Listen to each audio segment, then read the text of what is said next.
Om Ajnanatimirandasya Jnananjanam Shalakaya Chakshurunmilitam Yena Tasmai Sri Gurave Namaha Gurave Gaurachandraya Radhikaye Tadalaye Krishnaya Krishna Bhaktaya Tadbhaktaya Namo Namaha Narayanam Gurum Vande Sharanyam Bhakta Bandhavam Gauramanubhishtam Purnam Radhadasyam Pradayakam Rupanugacharya Varyamburupam Preshtakam Patita Pavana Karuniyam Yugacharya Narayanam Panchakalpatarubhyascha Kripa Sindhubhyaevacham Patitanam Pavanebhyo Vaishnavebhyo Namo Namaha Namo Mahavadanyaya Krishna Prema Pradayate Krishnaya Krishna Chaitanya Namne Gaura Tvise Namaha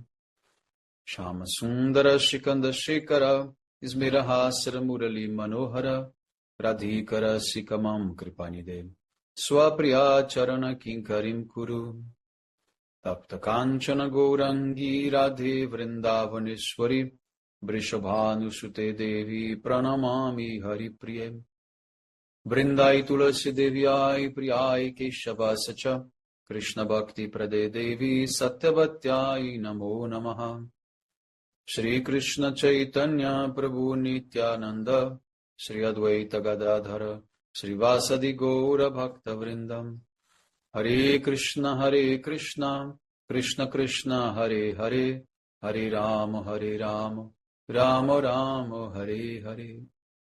So first of all I begin offering my most humble obeisances to the dust of the lotus feet of Paramaradhatama Sri Guru Pada Padma and Nitarila Pravishta Om Vishnu Pada Shtotara Satasi Srimad Srila Bhaktivedanta Narayana Goswami Maharaj Srila Gurudev. And to my most worshipable Shiksha and Sannyasa Guru Nitarila Pravishta Om Vishnu Pada Shtotara Satasi Srimad Srila Bhaktivedanta Bharati Goswami Maharaj, and to all Shri Rupanu Gauriya Guru Varga, to all Tridandi Sannyasis, Brahmacharis, Vaishnavas, Vaishnavis, to all the assembled devotees here today, my most respectful obeisances. So by the Father's mercy of Srila Gurudeva and all Mahabhagavata Acharyas, we are able to assemble here one more time. So text 12, Srimad Bhagavatam 11.3, 30 and 31, describes the practice of chanting the holy name at the stage of Rati, in the association of pure devotees. Parashparanu kathanam pavanam bhagavad jashaha mitoratir mitastustir nivritir mita atmanaha smaranta smarayantascha mito gaugha haram harim bhaktya sanjataya bhaktya vibhrati utpulakam tanum. Sri Bhagavan's glories are supremely purifying. Devotees discuss these glories among themselves and thus develop loving friendships, feel satisfaction, and gain release from material existence. They practice sadhana bhakti, constantly remembering and reminding each other of Sri Hari, the killer of Aghasur. In this way, para bhakti or prema bhakti arises in their hearts, and their bodies manifest ecstatic symptoms such as horripilation. So this is a very important verse, very famous verse, in which the symptoms of bhakti are described as once you get bhakti, you develop the loving friendship, you feel satisfaction, and also you gain release from material existence. So now the commentary of Srila Gurudeva Bhajana Rahasya. Shri Krishna burns up heaps of sins in a moment. Therefore, everyone should remember him and also remind others about him. In this way, by continuously following sadhana bhakti, prema bhakti arises in the devotee. Due to the predominance of prema, the devotee's body then displays ecstatic symptoms. That's why it's so important Harikatha. Because when you speak Harikatha, when you hear Harikatha, you can awake prema in your heart. So therefore it's very important to always hear Harikatha. Nityam Bhagavata Sevaya. Every day you should hear Harikatha. So sadhaka's duty is to increase his affection for the Swajatiya Bhaktas, means the like-minded devotees who are more advanced than and affectionate to oneself, with whom he is associating, and to arrange for their happiness. It is also his duty to give up sense objects that are unfavorable to bhakti. The pure-hearted Svajatiya Bhakta purifies one's heart by glorifying Shri Krishna's qualities. Thus, by cultivating devotion through processes such as the hearing and speaking of Krishna Katha, bhava arises in the heart. By hearing, speaking and remembering Harikatha, which destroys all inauspiciousness, the sadhaka enters the stage of perfection. So, therefore, how important is to always hear Harikatha? Because you can read books by yourself, but by reading the books, you cannot get the bhava of the speaker. But when the Vaishnava is speaking himself, he is giving the katha with his bhava, with his realization, and that goes to your heart. Therefore, the verse is saying, Bhaktya Sanjataya Bhaktya. From the heart of the devotee, of the pure devotee, bhakti will be inspired in the heart of the sadhaka. So the special meaning of this verse is that by the influence of associating with Brajarasika Bhaktas, who have the same mood as oneself, Bhakti Devi enters the heart. Hearing such devotees Harikatha with a pure open heart matures anew sadhaka's impressions of bhakti. In Prema Bhakti Chandrika it is said, Sadhane bhavi bojaha siddhadehe pavotaha. Whatever one contemplates in sadhana, one will attain at perfection. And pakva matra sevichar. The only difference is that in sadhana it is unripe. At the perfection, it is ripe. By the mercy of a bona fide guru, the sadhaka realizes his constitutional spiritual form, Siddha Swarupa, and receives further instruction in the method of bhajan.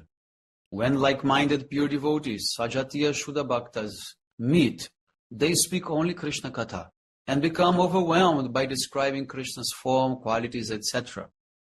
At Tirkadamba and other places, Shri Rupa Goswami and Shri Sanatana Goswami used to become submerged in Ashta Sattvika Bhavas while sharing realizations resulting from their bhajan. So there is a type of effect that happens in our consciousness when someone speaks to us. Even for those who are already perfected, they also need Harikatha constantly. So the sadhaka should be careful, though, that on the pretext of speaking Bhagavad Katha, he does not gratify his senses with female association, economic gain, fame, adoration, and so forth. The sadhaka should be extremely cautious in the cultivation of his Krishna consciousness.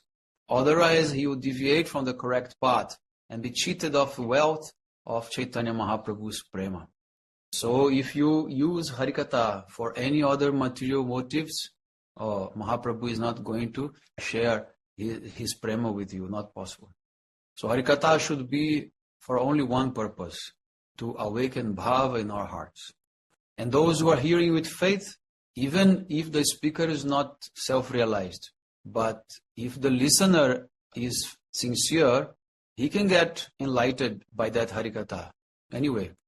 And not only that, Harikatha is also service to Radha and Krishna, because they like to hear about their own pastimes. So there is a big difference if I just take the book and read by myself, and if I read along with the devotees as we are studying in this process. This is much more beneficial to everyone. By that we can get mercy, and by that mercy we can get realization. If we do in a mood of seva, if everything we do in a mood of seva, then we get mercy. And then, by the mercy, then realization will come in the heart. Now text 13. Sometimes the prideless pure devotee preaches Nama Prema throughout the world by means of kirtan, as stated in Srimad Bhagavatam 1.6.26. While telling his life story, Sri Narada said, "Not feeling shy or embarrassed, I began to chant and remember the mysterious and auspicious sweet names and pastimes of Sri Bhagavan. My heart was already free from longing, pride and envy. Now I roam the earth joyfully, waiting for the right time." So now the commentary of Srila Gurudeva Bhajana Rahasya. Sri Narada engaged himself in the activities of chanting the holy names and remembering Sri Bhagavan's confidential pastimes while he waited for his Vastu Siddhi. So when the shloka says at the end, the Narada was waiting for the proper time, it means that he was just waiting for his perfection. Narada already had prema, but prema is also divided in two stages. One is Swarupa Siddhi, another one is Vastu Siddhi. So in Swarup Siddhi, you manifest, your Siddha Deha is manifested, everything is ready, but you still have this material body. So then when you go to Goloka Vrindavan, then there you get Vastu Siddhi. There you get your fully spiritual body. In Swarupa Siddhi, prema cannot fully manifest because this material body cannot tolerate prema. But only then when you go to Goloka Vrindavan, at that time prema fully appears, then this is called Vastu Siddhi. So in the meantime, what Narada will do?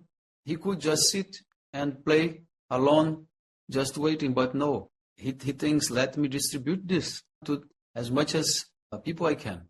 So pure devotees wholly absorb themselves in chanting the holy name without a trace of hypocrisy, and they never allow criticism to enter their ears.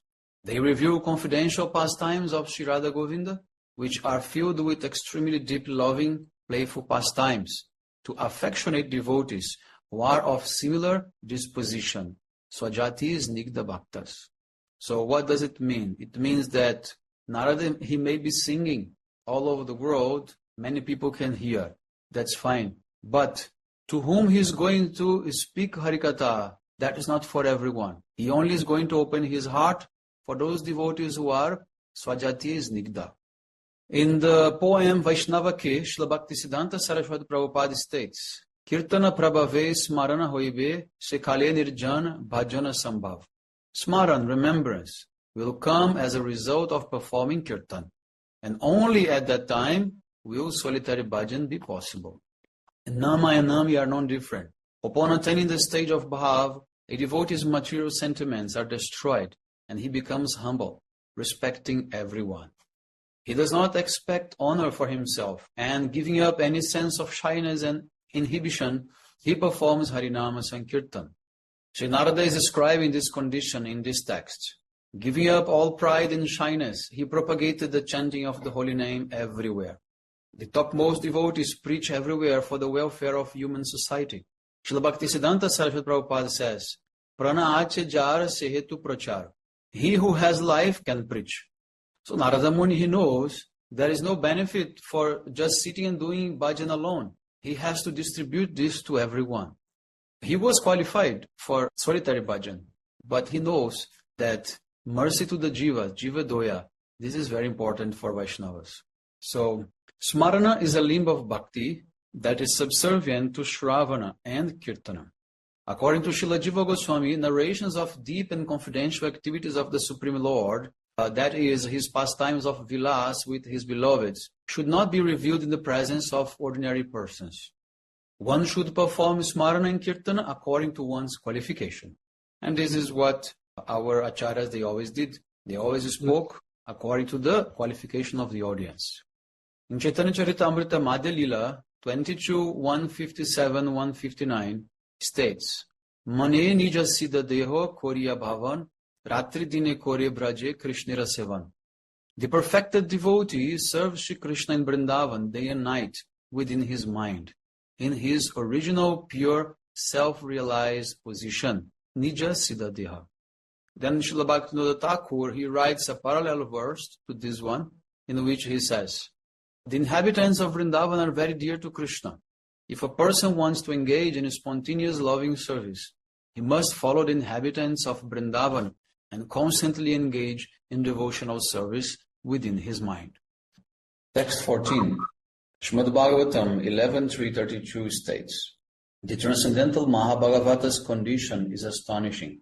Sometimes he starts to worry, thinking, so far I have not had direct audience of the Supreme Lord. What shall I do? Where shall I go? Whom shall I ask? Who will be able to find him for me? Thinking like this, he begins to weep. Sometimes he receives an internal revelation of Bhagavan's sweet pastimes, and he laughs loudly as he beholds the Supreme Lord, who is endowed with all opulences, hiding in fear of the gopis.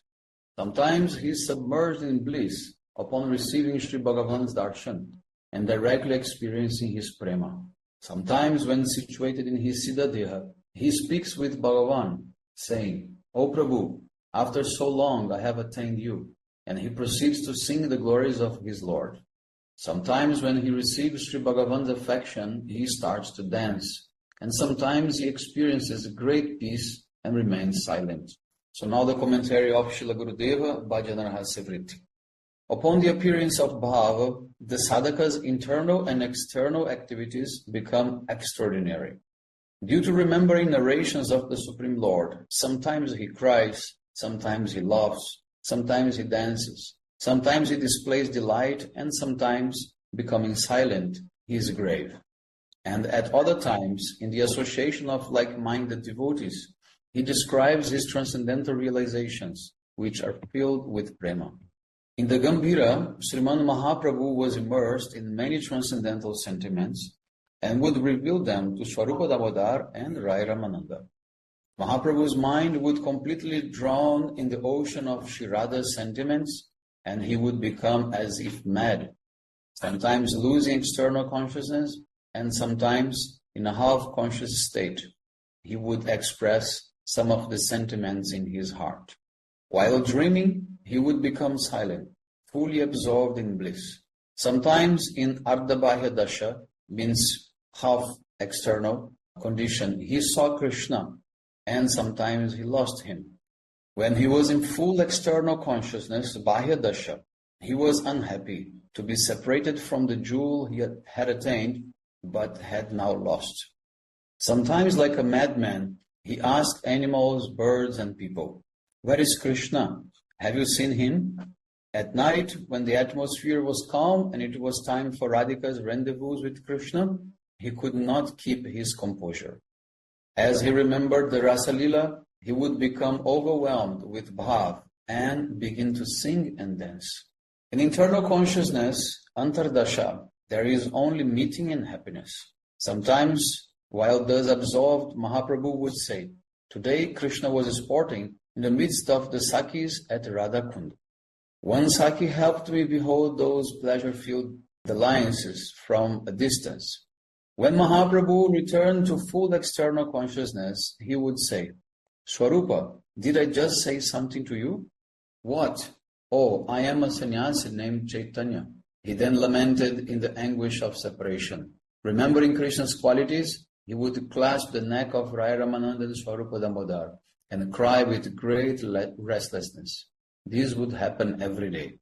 So, in this way, in this stage of bhav, a sadhaka sometimes cries by saying, "Allahs, Allahs, it is impossible for me to obtain Krishna prema, so it is useless for me to remain alive." Sometimes he laughs as he remembers a pastime and thinks, "Shri Krishna, who steals the young wives of the cowherd man, passed the whole night under a tree in the courtyard. Although he was calling the gopis with various sounds, he was defeated by Jyotila and Kutila's careful guard and interrogation, and he did not succeed in meeting with the gopis." Sometimes a sadhaka becomes silent and peaceful, concealing the wealth of prema in his heart. Sometimes, imitating a pastime of Sri Hari, he dances, and sometimes he speaks in a strange and incomprehensible way. So here, in this verse, the behavior of the devotee experiencing bhav is being described. So Gurudev gives the example of Chaitanya Mahaprabhu because Mahaprabhu, he is behaving as if he was a devotee, a sadhaka. So at the end here, Gurudev was saying that sometimes the devotee, he speaks in a strange and incomprehensible way. So one time, Gurudev himself, he was in such a condition, speaking like that. Suddenly he called his servant and asked, "Please bring me ubar masala." But the servant thought, "I never heard about this type of masala called ubar. So what is this?" Then Gurudev just said, "This is ubar masala, please bring me." But then the servant, he realized that Gurudev was not speaking about something from this world. So Gurudev was absorbed in the pastimes of Radharani cooking for Krishna, and then she was in need of this specific masala. So in this way, no one could comprehend what he was talking about. Text 15. Attachment to beholding the beautiful form of the deity is described in Srimad Bhagavatam 10:23-22. Shaman hiranya paridin vanyamalya barha Tatu pravalanatavesha manuvratamse, vinyasta hastamitarena dunanam abjam, karnot palalaka kapola mukhavjahasam. He is dark complexioned like a fresh rain cloud, and his yellow cloth, which defeats the splendor of gold, shimmers against his body. His head is decorated with a peacock feather, and every part of his body is ornamented with designs drawn with various colored minerals. Sprigs of new leaves adorn his body, and around his neck is an enchanting 5-colored garland of forest flowers.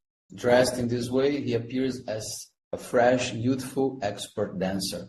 He rests on one hand upon his Saka's shoulder, and with the other he twirls a pastime lotus.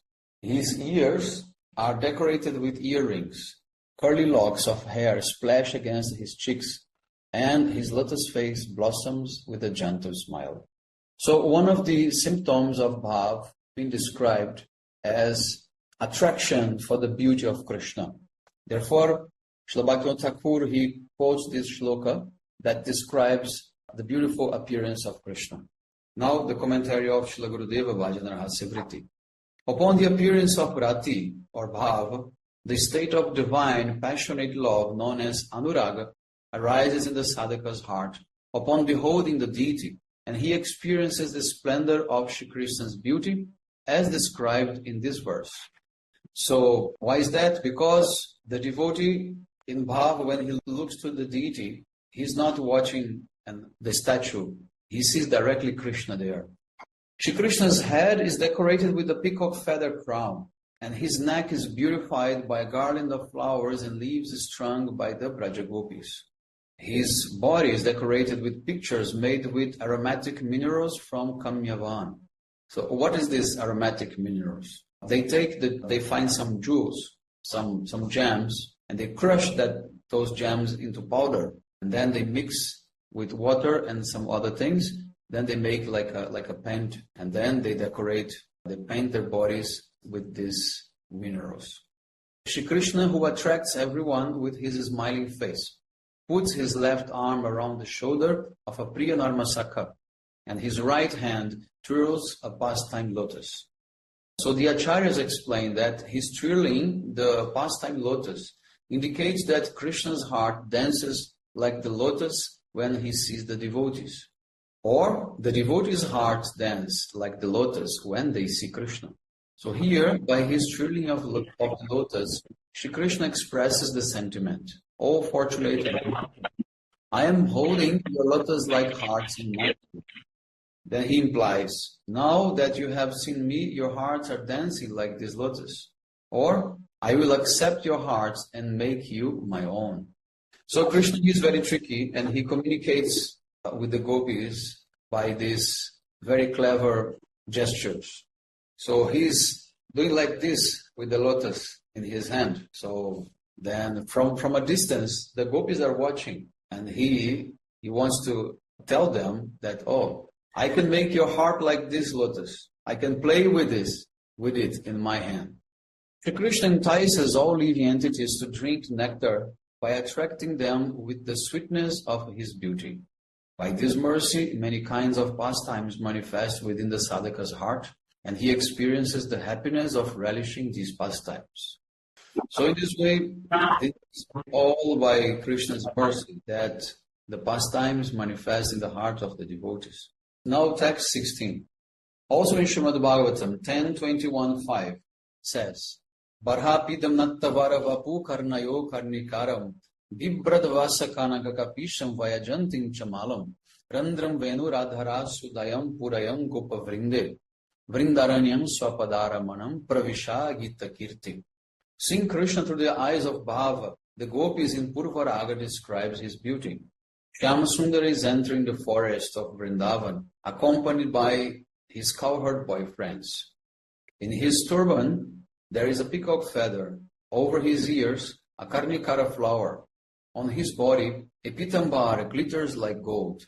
And around his neck, extending down to his knees, is a charming garland strung with the 5 kinds of fragrant flowers, forest flowers. His beautiful dress is like that of an expert dancer on a stage, and the nectar of his lips flows through the holes of his flute. Singing his glories, the cowherd boys follow from behind.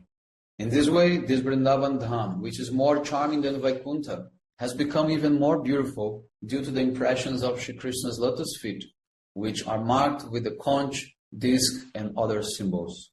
Some interesting thing is that the verse describes Krishna entering the forest, not coming out, he's entering the forest, and it says that the Sakas are following behind. So when Krishna goes for cowherding, he goes in the front. But when he comes back, he is behind everyone. So this is the description when he is going to the forest, as the gopis are seeing him. Okay, he's very beautiful, decorated, everything is nice.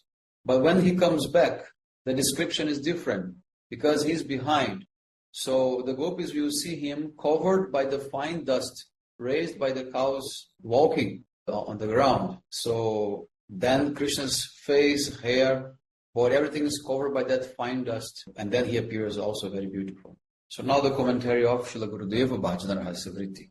With this verse, Sri Shukadeva Goswami, the crown jewel of all Paramahamsas, has drawn an amazing picture of the sweet form of Shri Krishna that manifested in the hearts of the beautiful damsels of Braja when they heard the sound of his Venu.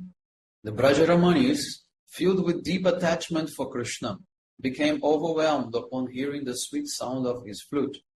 As they began to describe to each other the astonishing sweetness of that sound, the image of Shri Krishna in his very beautiful threefold bending form, Tribhanga Lalita, with his playful way of strolling, his crooked glances, his sweet slight smile, and so on, manifested within their hearts and overwhelmed them with prema. Now Gurudeva, he will explain some key words of the verse. The first is Barahapidam. Amidst the locks of black curly hair on Shri Krishna's head sits a peacock feather crown that looks like a rainbow on a fresh rain cloud. So Krishna is very black, like a fresh rain cloud, very, very black. And then when some very light rain begins to fall, then by the appearance of the sun, then a beautiful rainbow appears. So the peacock feather colors are like the rainbow, have all the 7 colors. These feathers were a gift from blissfully dancing peacocks. By wearing this crown on his head, the Dhirlalita Nayaka Krishna reveals the Hava, Bhava, and other ecstatic symptoms of his beloveds in an unprecedented way. So what is the meaning of Dhirlalita Nayaka? That hero who is controlled by the heroine. So the Naka Chandrika, the shining bluish green center of the peacock feather, is a seal of cleverness in the loving affairs that comprise the art of Rahasya. By wearing a peacock feather on his head, Krishna proclaims the victory of his beloved Radha in the previous night's pastimes in the pleasure groves. So this is very beautiful because Gurudev used to say that in the peacock feather, the name Radha is written somehow. So Krishna is crowning his head with the name of Radha to show the victory of her. Therefore, he is a Dhirlalita Nayaka. It is a very awkward situation if you walk by yourself on the streets with someone's name written on your head. Everyone will think he's crazy, and that person's name is definitely his supreme controller. But Krishna, he knows that if he does like that so explicitly, then it will not look, proper. Then he disguises the name of Radha in the peacock feather, and then he puts on his head, then he goes. But those who know it, understand. Now next line is Nattavara Vapu. When the art of dancing is defeated by Krishna's playful way of strolling, Shama Sundar, the best of dancers, is the personification of the highest sweetness, which is beyond comparison. When accompanied by his cowherd friends, he follows the cows into the Vrindavan forest. His lotus feet dance in his own natural style, which shames the art of dancing itself. So everything is personified. So the art of dance is also a personality, who is the ideal dancer. But even that personality becomes shameful in front of Krishna when he's dancing. At the same time, his jewel ankle bells golden colored pitambar, waist bells, and the Vajjayanti mala on his chest also dance. So Krishna's dance is so amazing that you can watch his body dancing, and at the same time you can watch the dance of all his ornaments in a separate way. You could focus only in his earrings dance, and you would become completely amazed. And then when you contemplate that combination of dances, then you become completely attracted by him.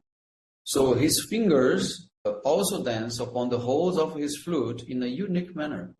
Krishna's two eyes, which defeat the beauty of the restless movement of the Kanjana birds and baby deer, also dance with various expressions.